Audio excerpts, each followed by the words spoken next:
Hello hi welcome to RDC study centre. ఈ వీడియోలో మనము టెట్కి సంబంధించినటువంటి పేపర్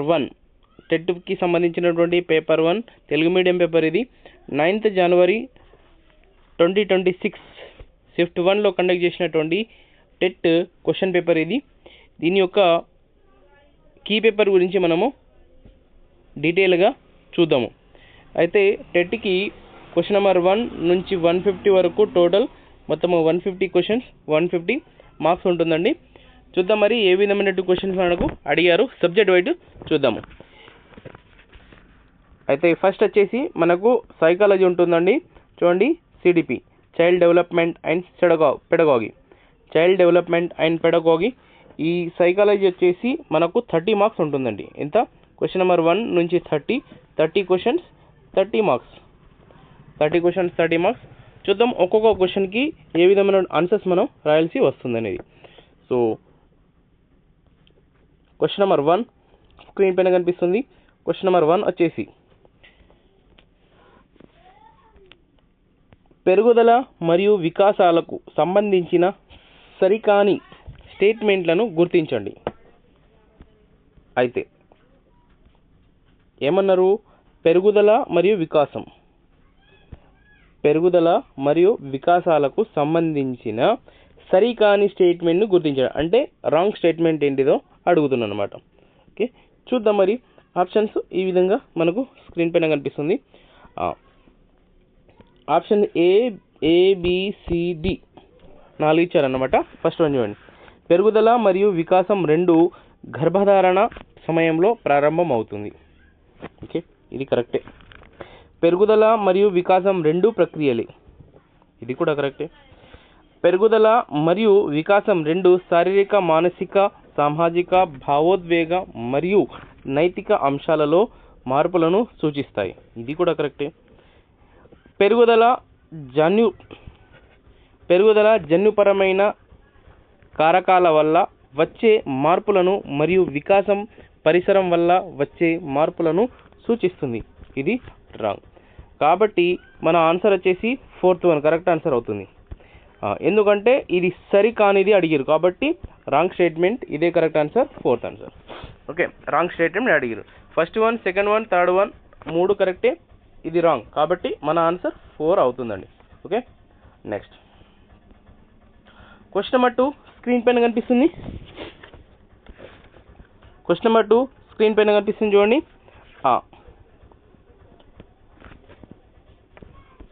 ప్రతిమ తన కొడుకు చదువు కంటే క్రీడలంటే ఎక్కువ ఆసక్తి చూపుతున్నాడని తెలుసుకోవడం ఈ పెరుగుదల మరియు వికాస సూత్రానికి ఒక ఉదాహరణ. చూడండి ఆప్షన్ ఏంటిది?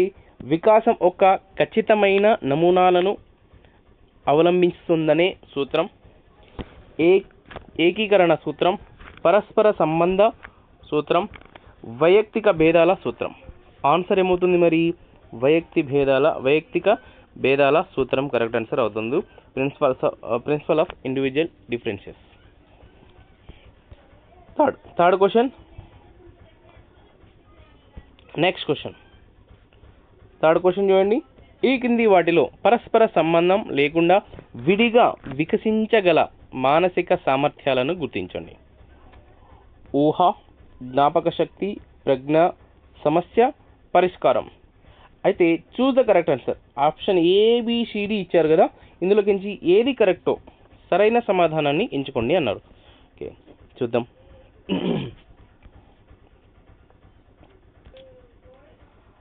ఆప్షన్స్లో ఏంటిది? మానసిక సామర్థ్యాలన్నీ పరస్పరం సంబంధం కలిగి ఉంటాయి మరియు విడిగా ఎప్పుడు వికాసం చెందవు. ABD మాత్రమే, AB మాత్రమే. కరెక్ట్ ఆన్సర్ ఏమవుతుంది? ఫస్ట్ వన్ కరెక్ట్ ఆన్సర్ అవుతుంది. ఏంటిది? మానసిక సామర్థ్యాలన్నీ పరస్పరం సంబంధం కలిగి ఉంటాయి మరియు విడిగా ఎప్పుడు వికాసం చెందవు అనేది correct answer. Next question screen పైన కనిపిస్తుంది. క్వశ్చన్ నెంబర్ 4 చూడండి. నిదానమైన శారీరక వికాసం, స్థిరమైన ఉద్వేగం, వేగవంతమైన ప్రజ్ఞ, వికాసం మరియు సమూహం పట్ల బలమైన భావోద్వేగంతో గుర్తించబడిన దశ ఏంటిది? ఆప్షన్ స్క్రీన్ పైన కనిపిస్తుంది చూడండి. ఉత్తర బాల్య దశ, కౌమార దశ, శైశవ దశ మరియు పూర్వ బాల్య దశ. కరెక్ట్ ఆన్సర్ ఏమవుతుంది? ఉత్తర బాల్య దశ కరెక్ట్ ఆన్సర్ అవుతుంది. Okay, next question number 5. సరైన మానసిక సర్దుబాటు పరిణితి, పూర్తి సంబద్ధత మరియు అన్ని అనుభవాలకు సుముఖత కలిగిన వ్యక్తిని సూచించుటకు రోజర్స్ ఉపయోగించిన పదం ఏంటిది మరి? క్లయింట్, ఫుల్లీ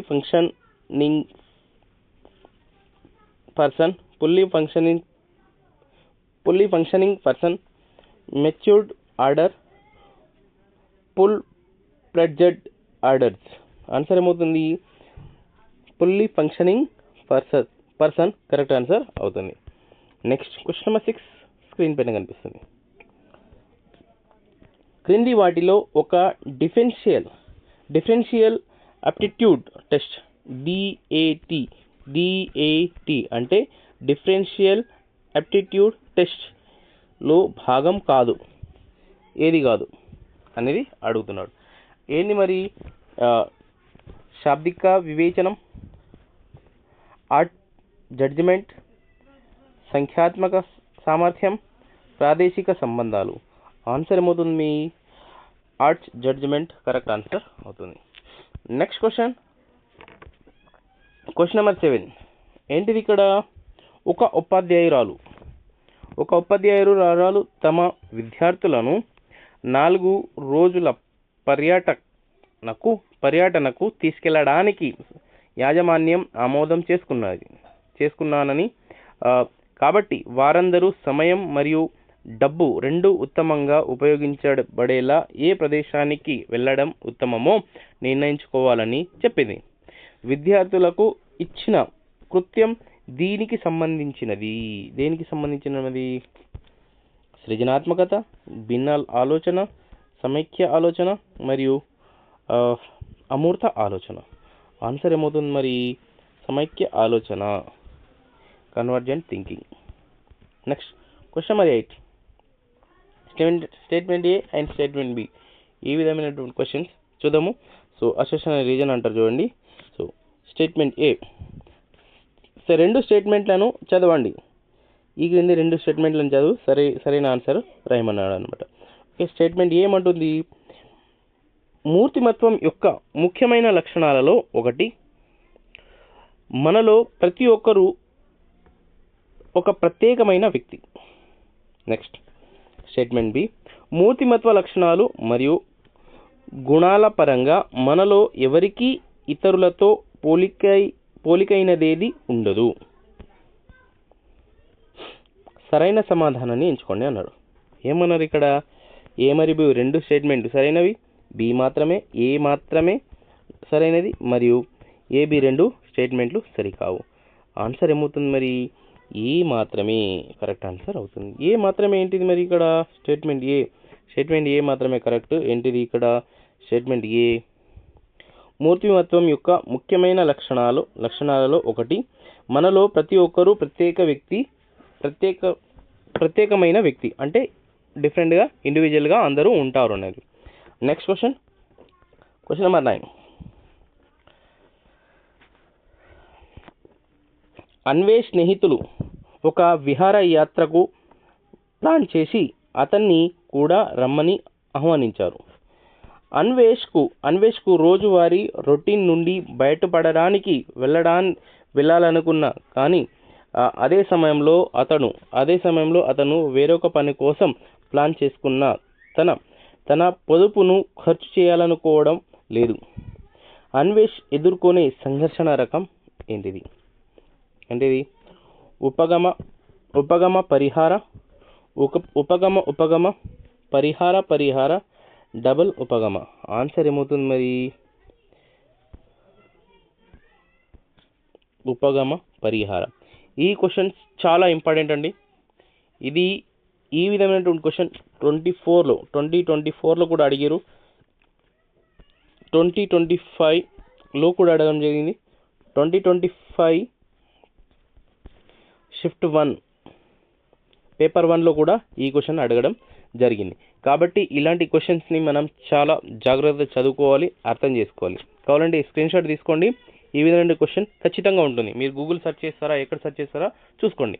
ఇది 9th January 2026 షిఫ్ట్ 1లో కండక్ట్ చేసినటువంటి ఎగ్జామినేషన్ పేపర్ ఇది. Okay, so next question number 10. ఉపాధ్యాయుడు ఒక తరగతిలో కొత్త పద్ధతిని ఉపయోగిస్తూ విద్యార్థి అభ్యసనంపై దాని ప్రభావాన్ని చూపటంలో పరపత్రం చరం. ఆప్షన్స్: ఉపయోగించిన కొత్త పద్ధతి, విద్యార్థి నిష్పాదన మరియు ఉపాధ్యాయుడు విషయం. ఆన్సర్ ఏమవుతుంది మరి? విద్యార్థి నిష్పాదన కరెక్ట్ ఆన్సర్ అవుతుంది. ఏం క్వశ్చన్ అడిగారు యాక్చువల్గా? ఉపాధ్యాయుడు తన తరగతిలో కొత్త పద్ధతిని ఉపయోగిస్తూ విద్యార్థి అభ్యసనంపై దాని ప్రభావాన్ని చూపటంతో పరతంత్రం చరం. ఏంటిది? విద్యార్థి నిష్పాదన కరెక్ట్ ఆన్సర్ అవుతుంది. Question number 11. క్రింది వాటిలో అభ్యసనాన్ని ఉత్తమంగా వివరించే పద సంబంధాన్ని గుర్తించండి. ఏంటిది? సాపేక్షంగా శాశ్వతమైన మరియు స్థిరమైన మార్పులు, ఖచ్చితంగా శాశ్వత మార్పులు, అప్పుడప్పుడు శాశ్వత మార్పులు, చాలా మటుకు తాత్కాలిక మార్పులు. ఆన్సర్ ఏమవుతుంది? సాపేక్షంగా శాశ్వతమైన మరియు స్థిరమైన మార్పులు కరెక్ట్ ఆన్సర్ అవుతుంది. క్వశ్చన్ నెంబర్ 12 స్క్రీన్ పైన కనిపిస్తుంది. స్కిన్నర్ ప్రకారం క్రింది వాటిలో ఒకదానికి అభ్యసనంలో ఎక్కువ ప్రాముఖ్యత కలిగి ఉంది. ఏది? ప్రవర్తనకు కారణం, ప్రవర్తన యొక్క పరిణామం, తెలిసిన ఉద్దీపన, సహజాతాలు. కరెక్ట్ ఆన్సర్ ఏమవుతుంది మరి? ప్రవర్తన యొక్క పరిణామం కరెక్ట్ ఆన్సర్ అవుతుంది. క్వశ్చన్ నెంబర్ 13 పెద్ద క్వశ్చన్ చూడండి. ఒక ప్రదర్శనలో తప్పిపోయిన ఒక చిన్న పిల్లవాడు కొన్ని గంటల తర్వాత తన తల్లిదండ్రులతో తిరిగి కలిశాడు. ఈ కారణంగా అతనికి అన్ని బహిరంగ ప్రదేశాలంటే భయం పెరిగింది. అతని తండ్రి రద్దీగా ఉండే ప్రదేశాలలో ఆహ్లాదకరమైన అనుభవాలు ముడిపడేలా చేసి తద్వారా నెమ్మదిగా అతన్ని ఆ ప్రవర్తన నుండి బయటపడేలా చేశాడు. దీనికి ఒక ఉదాహరణ. దేనికి ఒక ఉదాహరణ? సానుకూల పునర్బలనం, ప్రతికూల పునర్బలనం, విరమణం, బహుమతి. ఆన్సర్ ఏమవుతుంది? విరమణం కరెక్ట్ ఆన్సర్ అవుతుంది. Next question number 14. క్వశ్చన్ చూడండి. ఏంటిది? యాజ్ యూసో సో యు రిఫ్ అనే సామెత థాండైక్ యొక్క ఈ అభ్యసన నియమానికి దగ్గర సంబంధం కలిగి ఉంది. దేని మరి? బహుళ ప్రతిస్పందన, సారూప్య నియమం, సంసిద్ధత, ఫలితం. ఆన్సర్ ఏమవుతుంది మరి? ఫలితం. ఎఫెక్ట్ కరెక్ట్ ఆన్సర్ అవుతుంది. Effect. Next question number 15. Question number 15 ఏంటిది మరి? చూద్దాం. నాబ్ను తిప్పడం ద్వారా తలుపు తెరవడం నేర్చుకున్న పిల్లవాడు. నాబ్ను తిప్పడం వల్ల తలుపు తెరవడం నేర్చుకున్న పిల్లవాడు. హ్యాండిల్స్ భిన్నంగా ఉన్నప్పటికీ నాబ్ను తిప్పడం ద్వారా పెట్టే మూతను తెరవడం. పియాజీ యొక్క భావనను ఒక ఉదాహరణ. ఏంటిది మరి? పదిలపరచటం, అనుగుణ్యత, సాంశీకరణం, అహం కేంద్రీకృతం. ఆన్సర్ ఏమవుతుంది? అహం కేంద్రీకరణం. మరి ఆన్సర్ ఏమవుతుంది? సాంశీకరణం కరెక్ట్ ఆన్సర్ అవుతుంది. ఓకే, సాంశీకరణం కరెక్ట్ ఆన్సర్ అవుతుంది. చూద్దాం నెక్స్ట్ క్వశ్చన్ ఏంటిది? Question number 16. ఇతరుల ఉదాహరణ నుండి అభ్యసించడం అనేది యాదృచ్ఛిక అభ్యసనం, యత్నదోష అభ్యసనం, నిబంధన ద్వారా అభ్యసనం, పరిశీలనాత్మక అభ్యసనం. కరెక్ట్ ఆన్సర్ ఏంటిది? పరిశీలనాత్మక అభ్యసనం, అబ్జర్వేషనల్ లెర్నింగ్ అనొచ్చు. Question number 17. అభ్యసనానికి దోహదపడే ముఖ్యమైన కారకంగా ఈ కింది వాటిలో ఒక దానిని గెస్టాల్ట్ పరిగణించరు. ఎవరు గెస్టాల్ట్ పరిగణించరు? ఏంది? అభ్యసన పరిస్థితి, అనుభవం, ప్రజ్ఞ, బహుమతులు. ఆన్సర్ ఏమవుతుంది మరి? బహుమతులు, రివార్డ్స్ కరెక్ట్ ఆన్సర్ అవుతుంది. ఏంటిది అంటే అభ్యసనానికి దోహదపడే ముఖ్యమైన కారకంగా ఈ కింది వాటిలో దానిని గెస్టాల్ట్ పరిగణించారు. అంటే మనకు రివార్డ్స్ అండ్ బహుమతులు ఉండకూడదు. అంటే రివార్డ్స్ అండ్ బహుమతులు ఇస్తే ఏమవుతుందంటే బహుమతులు ఇస్తేనే, అంటే ఇది ఇస్తేనే నేను చేస్తా అనేటటువంటి అలవాటు అయిపోతుంది. అంటే ఫర్ సపోజ్ నేను నీకు ఆ పని చేస్తే నీకు ఫోన్ ఇస్తా అంటే పిల్లవాడు ప్రతిసారి ఆడికి ఫోన్ ఇస్తేనే పని చేస్తాడు అనమాట. అంటే రివార్డ్స్, బహుమతులు అనేది ఎంకరేజ్మెంట్ చేయదన్నమాట, సిబిఎస్ఈ అయినా ఎస్సీఆర్టీ అయినా. ఓకే, నెక్స్ట్ క్వశ్చన్ నెంబర్ 18 ఏంటిది? మాస్లో ప్రకారం ఈ అవసరాలను తీర్చగలిగినప్పుడే ఒకరి పెరుగుదల మరియు వికాస చక్రం పూర్తవుతుంది. శారీరక అవసరాలు, స్వీయ సాఫల్యత, భద్రతా అవసరాలు, గౌరవ అవసరాలు. ఆన్సర్ ఏమవుతుంది మరి? స్వీయ సాఫల్యత. నెక్స్ట్ క్వశ్చన్ నెంబర్ 19 వచ్చేసి స్లీన్. ఈ రకమైన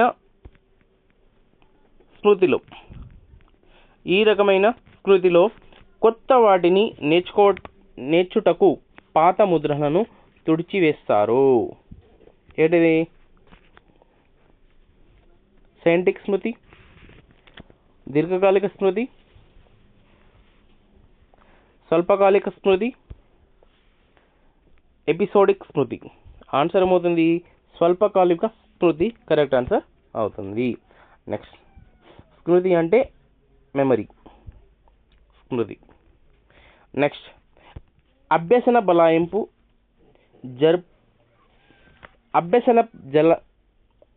బలాయింపు జరగాలంటే ఏం చేయాలి? కొత్త పరిస్థితుల్లో అభ్యసనం గతంలో అభ్యసించిన దానికి పోలి ఉండాలి. అభ్యసనం దేనితో సంబంధం లేకుండా జరగాలి. బట్టి అభ్యసనం సహాయపడుతుంది. బహుమతులు మరియు శిక్షలు తప్పనిసరి. ఆన్సర్ ఏమవుతుంది మరి? కొత్త పరిస్థితిలో అభ్యసనం గతంలో అభ్యసించిన దానికి సరిపోయి ఉండాలి. సో అభ్యసన బలాయింపు, దీనికి ఆన్సర్ ఈజీగా చాలా ప్రాపర్గా రాయాలి. ఏ విధంగా రాయాలి? ఫర్ సపోజ్ మీకు ఆన్సర్ ఫస్ట్ అనేది తెలియకపోయినా, మీకు నాకు ఎవరికైనా కానీ, సో మనకు తెలియకపోయినా అప్పుడు ఏం చేయాలి? అన్ని ఆప్షన్స్ చదువుకోవాలి. చూద్దాం ఆప్షన్స్ ఏమంటున్నాడు ఇక్కడ.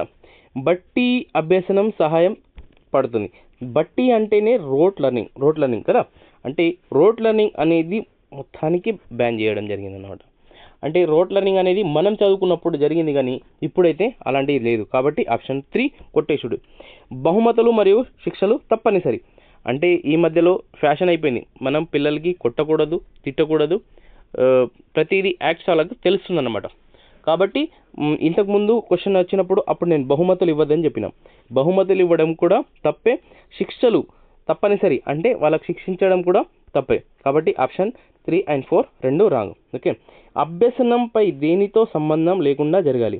అభ్యసనంపై దేనితో సంబంధం లేకుండా జరగడం ఏంటిది? కాబట్టి ఆప్షన్ 2 కూడా రాంగ్, 3 కూడా రాంగ్, 4 కూడా wrong. First one correct answer అవుతుంది. ఓకే, ఈ విధంగా మనము ఎలిమినేట్ చేసుకుంటూ చదివితే ఆన్సర్ ప్రాపర్గా వచ్చేస్తుంది. Next question.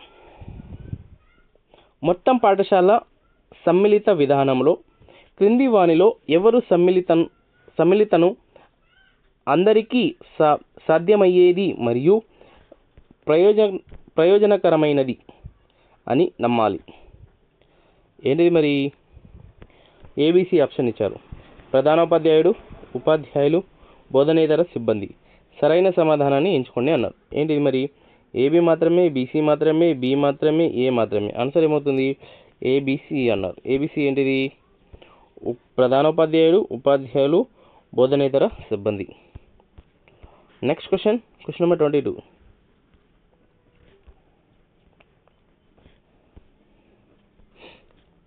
ప్రాజెక్ట్ ఆధారిత అభ్యసనానికి సంబంధించిన సరైన స్టేట్మెంట్ను గుర్తించండి.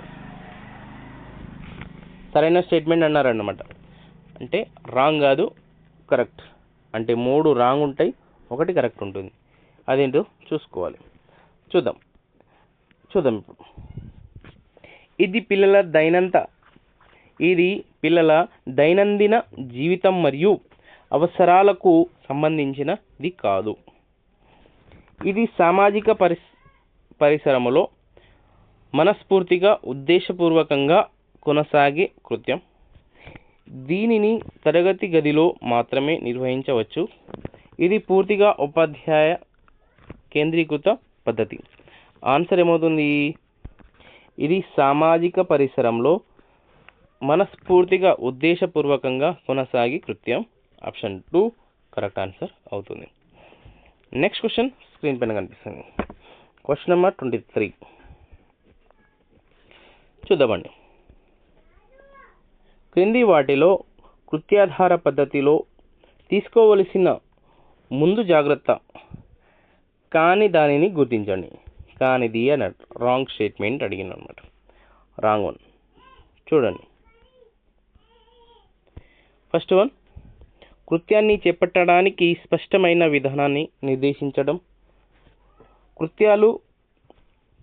విద్యార్థులు కృత్యాన్ని అమలు చేయడానికి అవసరమైన ముందస్తు నైపుణ్యాలను కలిగి ఉన్నారని నిర్ధారించుకోవడం.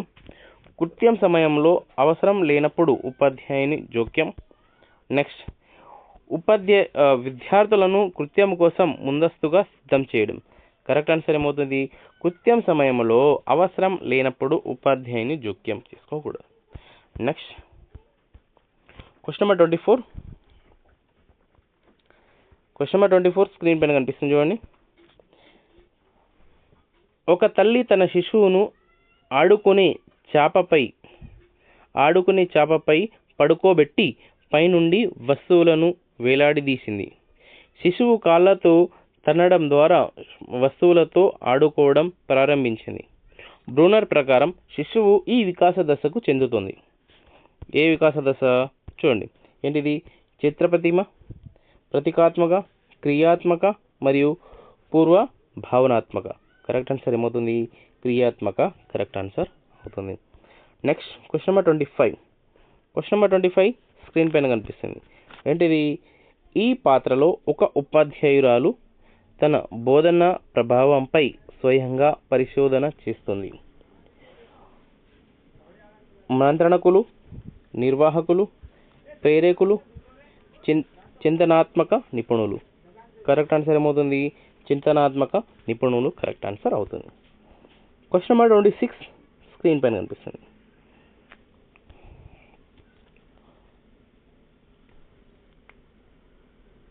ఇన్ఫర్మేషన్ అండ్ కమ్యూనికేషన్ టెక్నాలజీ సందర్భంలో ప్రింటర్ అనేది input device, output device. Choose the correct answer. అంటే సరైన సమాధానాన్ని ఎంచుకోండి అన్నాడు. ఏంటి? ఏబి 2 కాదు, ఏ మాత్రమే, ఏబి 2, బి మాత్రమే. ఆన్సర్ ఏమవుతుంది మరి? బి మాత్రమే కరెక్ట్ ఆన్సర్ ఇచ్చారు. బి మాత్రమే ఏంటిది? బి ఏంటిది మరి? అవుట్పుట్ డివైస్ కరెక్ట్ ఆన్సర్ అవుతుంది. ఇన్ఫర్మేషన్ అండ్ కమ్యూనికేషన్ టెక్నాలజీ సందర్భంలో ప్రింటర్ అనేది ఒక అవుట్పుట్ డివైస్ మాత్రమే అంటున్నాడు.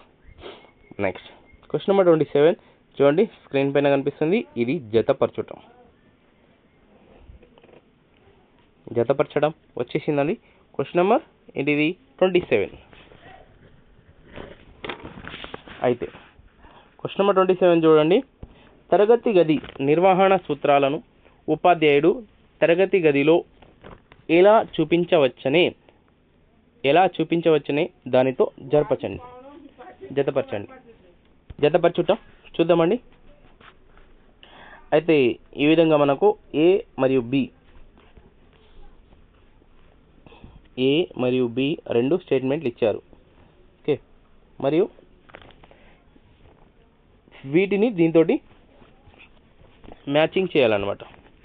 చూద్దాం క్వశ్చన్స్ ఏంటిది మరియు దేనికి ఆన్సర్స్ ఏ విధంగా రాయాలి. వ్యక్తిగత లక్షణాలు సూత్రం, ప్రజాస్వామ్య ప్రవర్తన సూత్రం, సమ్యత సూత్రం, స్పష్టత మరియు కంటెంట్పై నైపుణ్యత సూత్రం, అభ్యాసకులందరికీ సమాన అవకాశాన్ని అందించడం, క్షుణ్ణ విషయ జ్ఞానం, శ్రద్ధ చూపించే ప్రవర్తన, ప్రత్యామ్నాయ వ్యూహాల ఉపయోగం. అయితే కరెక్ట్ ఆన్సర్ ఏంటిదో అడగడం జరిగిందన్నమాట. ఆన్సర్ ఏంటిది మరి ఇక్కడ? ఏకి థర్డ్ ఆప్షన్, బికి ఫస్ట్ ఆప్షన్, సికి ఫోర్త్ ఆప్షన్, డికి సెకండ్ ఆప్షన్. ఏవి దేంతో మ్యాచ్ అవుతుందో చాలా బాగా క్లియర్గా మీకు ఎక్స్ప్లెయిన్ చేసి చెప్పడం జరుగుతుంది. చూడండి, అయితే ఏమన్నారు ఇక్కడ? ఏకి థర్డ్ ఆప్షన్ అన్నమాట. ఏ వ్యక్తిగత లక్షణాల సూత్రం. వ్యక్తిగత లక్షణాల సూత్రం దేంతో అట? శ్రద్ధ చూపించే ప్రవర్తన. ఏంటి? శ్రద్ధ చూపించే ప్రవర్తన థర్డ్ తోటి మనకు జాయిన్ చేయడం జరిగింది. దాని తర్వాత ఏమన్నారు ఇక్కడ? సెకండ్ వన్, బికి 1 తోటి చేసిండు అనమాట. ప్రజాస్వామ్య ప్రవర్తన సూత్రం. ఇది దేంతో? అభ్యాసకులందరికీ సమాన అవకాశాన్ని అందించడం. ఇది దీంతో చేసిండనమాట. నెక్స్ట్ థర్డ్ వన్, సి, దేంతో? ఫోర్త్ వన్ తోటి కలిపారు. ఏంటిది మరి ఫోర్త్ వన్? నమ్యత సూత్రం.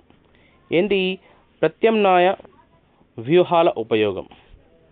దాని తర్వాత స్పష్టత మరియు కంటెంట్పై నైపుణ్య సూత్రం. ఇదేంపై?